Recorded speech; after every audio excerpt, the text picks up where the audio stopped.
پاکستان میں مہنگائی کی لہر سے جہاں آٹا اور دیگر اشیائے خوردونوش مہنگی ہوئی ہیں، وہیں خوردنی تیل کی قیمتوں میں اضافے کے باعث تلی ہوئی چیزوں کی قیمتوں میں بھی ہوش ربا اضافہ ہوا ہے۔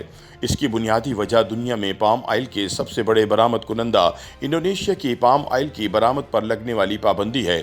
یاد رہے کہ انڈونیشیا نے مقامی طور پر خوردنی تیل کی کمی پوری کرنے کے لیے فی الوقت پام آئل کی برآمد پر پابندی عائد کی ہے، جس میں خام اور ریفائنڈ شدہ تمام اقسام شامل ہیں۔ اس وجہ سے پاکستان میں خوردنی تیل کی پہلے سے بڑھتی ہوئی قیمتوں میں مزید اضافہ دیکھا جا رہا ہے اور تیل درآمد کرنے والے ممالک تبادل ذرائع تلاش کر رہے ہیں۔ یوکرین میں جاری جنگ اور کینیڈا میں کینولا کی خراب فصل کی وجہ سے عالمی طور پر خوردنی تیل کی فراہمی پہلے ہی متاثر ہے۔ پاکستان میں شہری علاقوں کے صارفین عام طور پر خوردنی تیل استعمال کرتے ہیں، جبکہ دیہی علاقوں میں بناسپتی گھی کا استعمال زیادہ کیا جاتا ہے۔ تلی ہوئی اشیاء میں پام آئل کی ایک ریفائنڈ قسم پام اولین کا سب سے زیادہ استعمال ہوتا ہے، چنانچہ سنیکس اور ریسٹورنٹ انڈسٹری، حلوائیوں کی دکانیں اور اسی قبیل کے دیگر کاروبار پام آئل پر بڑی حد تک منحصر ہیں۔ اگر مارکیٹ میں دستیاب مشہور برانڈز کے چپس میں اجزاء کی فہرست پڑھیں تو ان میں پام آئل آپ کو سر فہرست لکھا نظر آئے گا۔ یہ تیل مشہور چاکلیٹس اور بیکنگ مصنوعات میں بھی عام پایا جانے والا جزو ہے۔ پام آئل سے نکلنے والی دیگر مصنوعات کا استعمال موم، صابن، شیمپو، سرف، کاسمیٹکس، بچوں کی مالش کے تیل، فرنیچر پالش اور روزمرہ کے استعمال کی کئی دیگر اشیاء میں ہوتا ہے۔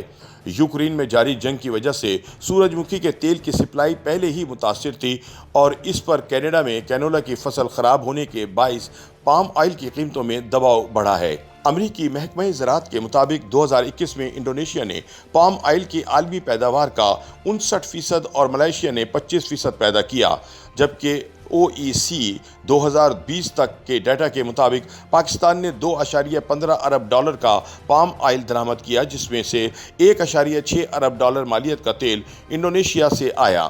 پاکستان کریڈٹ ریٹنگز ایجنسی کے مطابق 2021 میں پاکستان نے کل 34.5 lakh metric ton palm oil درآمد کیا۔ امریکی محکمہ زراعت کے مطابق پاکستان دنیا میں پام آئل کی درآمد کا چوتھا بڑا ملک ہے، جبکہ پہلے نمبر پر بالترتیب انڈیا، چین اور یورپی ممالک ہیں۔ اسی طرح پاکستان کریڈٹ ریٹنگز ایجنسی کے مطابق پاکستان اپنی مقامی ضروریات کا صرف تقریباً 26% خوردنی تیل خود پیدا کرتا ہے، جبکہ باقی سارا تیل دوسرے ممالک سے برآمد کیا جاتا ہے۔ پاکستان میں بناسپتی یعنی ویجیٹیبل گھی اور تلنے کے لیے سب سے زیادہ استعمال ہونے والے تیل کا مہنگا ہونا لازمی امر ہے، جس سے بازار میں ملنے والے کھانے کی اشیاء بھی مہنگی ہو رہی ہیں۔ اس وقت عمومی کھلا تیل، جس میں مختلف اقسام کے تیل مکس ہوتے ہیں، مارکیٹ میں $470 فی لیٹر تک دستیاب ہے، جبکہ پام آئل $410 فی لیٹر تک مل جاتا ہے۔ چنانچہ اسے بڑے پیمانے پر استعمال کے لیے ترجیح دی جاتی ہے، لیکن اب شاید یہ صورتحال زیادہ دن تک برقرار نہ رہے۔